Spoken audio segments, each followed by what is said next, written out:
Em nome do Pai, do Filho e do Espírito Santo. Amém. Amados irmãos, queridas irmãs, louvado seja nosso Senhor Jesus Cristo, para sempre seja louvado. Hoje, terça-feira da 23ª semana do Tempo Comum, dia 9 de setembro. E é com muita alegria que mais uma vez nos encontramos para partilharmos a palavra de Deus, hoje tirada do Evangelho de Lucas, capítulo 6, versículo do 12 ao 19. Se eu esteja convosco, Ele está no meio de nós. Proclamação do Evangelho de Jesus Cristo, segundo Lucas. Glória a vós, Senhor. Naqueles dias, Jesus foi à montanha para rezar e passou a noite toda em oração a Deus. Ao amanhecer, chamou os seus discípulos e escolheu 12 dentre eles, aos quais deu o nome de apóstolos. Simão, a quem impôs o nome de Pedro, e seu irmão André, Tiago e João, Felipe e Bartolomeu, Mateus e Tomé, Tiago, filho de Alfeu, e Simão, chamado Zelotas, Judas, filho de Tiago, e Judas Iscariotes, aquele que se tornou traidor. Jesus desceu da montanha com eles e parou num lugar plano.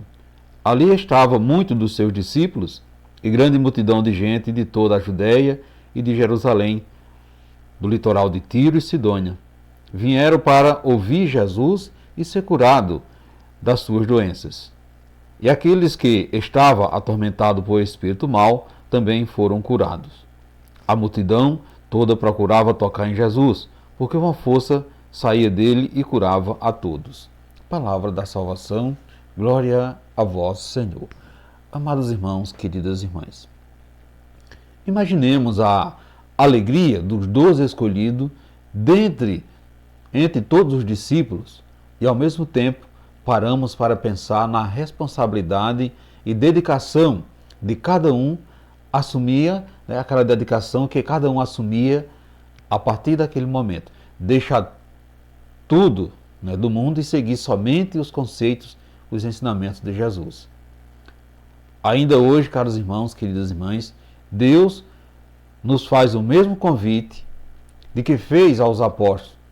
Afirmamos que continua sendo uma responsabilidade muito grande, porque não existe meio cristão, a isso eu faço, eu aceito aquilo, então este eu não pratico ou faço mais ou menos. Não desculpe a nossa sinceridade, mas ou somos cristãos, seguidores de Cristo, ou não somos. Claro, a cada segundo estamos buscando ser melhores de coração, mas temos de tomar uma decisão, ter um ideal. Precisamos ter um ideal. Temos que ser sal da terra, luz para o mundo.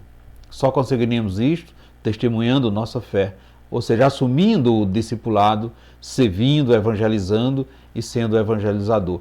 Colocando Deus em primeiro lugar nas nossas vidas, escolhemos as coisas edificantes do alto, nos tornamos cada vez mais íntimos da sabedoria da palavra de Deus. E amando o próximo, seja o mais fácil ou até mesmo os mais difíceis. Então é necessário sempre estarmos colocando em primeiro plano as coisas de Deus. Sobretudo buscando nos edificar da palavra de Deus. Somente nesse tempo que estamos vivenciando o mês da Bíblia. Se faz necessário nós nos debruçarmos com mais carinho, com mais dedicação à palavra de Deus. Amados irmãos, queridas irmãs, perceba que antes de escolher os 12 apóstolos a quem entregaria a sua igreja, Jesus foi à montanha e passou a noite em oração. Somente depois de escutar o direcionamento do Pai, foi que ele tomou a iniciativa de escolhê-lo, conforme o Pai lhe havia segregado. Jesus não agiu conforme a sua sabedoria humana. Por isso, não nomeou os melhores, os mais preparados, os mais capazes, os mais obedientes, mas tão somente aquele a quem o Pai lhe ordenara. Sabemos, portanto, que dentre os 12 havia traidores, havia descrentes, pretensiosos, ambiciosos, e que nenhum deles era exemplo de santidade.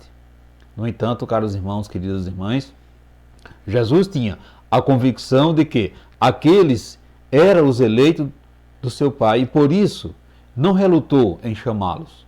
Ele sabia que, para realizar a sua missão, teria que enfrentar dificuldades também com seus escolhidos. Sabia que estaria lidando com homens cheios de defeitos, mas mesmo assim não desistiu e foi com eles até o fim. Desse modo, caros irmãos, queridas irmãs, fica bem claro para todos nós que Jesus veio ao mundo não apenas para nos salvar da morte eterna, mas nos ensinar a viver a vida em harmonia com o pensamento de Deus, descobrindo o que Ele é ou não agradável, a fim de que cumpramos no mundo a missão que nos é proposta.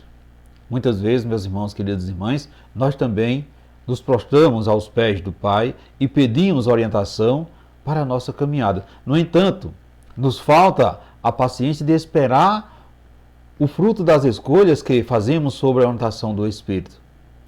No primeiro contratempo, nós já estamos nos decepcionando, nos frustrando, mal entendendo que fizemos as escolhas erradas e culpamos a Deus pelos acontecimentos.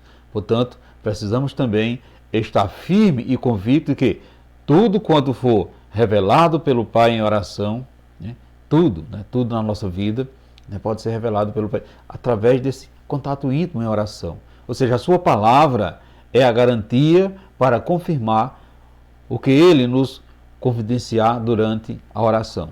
Portanto, meus irmãos, queridas irmãs, não tenhamos medo de confiar na força do Espírito Santo quando precisamos de orientação. Jesus é nosso modelo, Jesus é nosso mestre e com Ele nós aprendemos a viver sem temor o que Deus nos determinar. Portanto, meus irmãos, queridas irmãs, como você tem tomado as decisões para a sua vida? Você também se põe em oração? Você confia na palavra de Deus? Quando você ora e as coisas não acontecem de acordo com o que esperava, qual é a sua reação? Reflita isso nesse dia de hoje, meus irmãos, queridas irmãs, e peçamos ao Pai para nos transformarmos em apóstolos do seu Filho Jesus, para que, movidos pelo Espírito, possamos ser sinal da presença dele neste mundo tão carente de salvação. Assim seja. Amém. Meus irmãos, queridas irmãs, desejo a todos vocês uma santa e abençoada terça-feira e que desça sobre vocês e sobre a sua família a bênção desse Deus que é todo-poderoso, Ele que é Pai, Filho e Espírito Santo. Amém. E ficamos todos na paz de Cristo.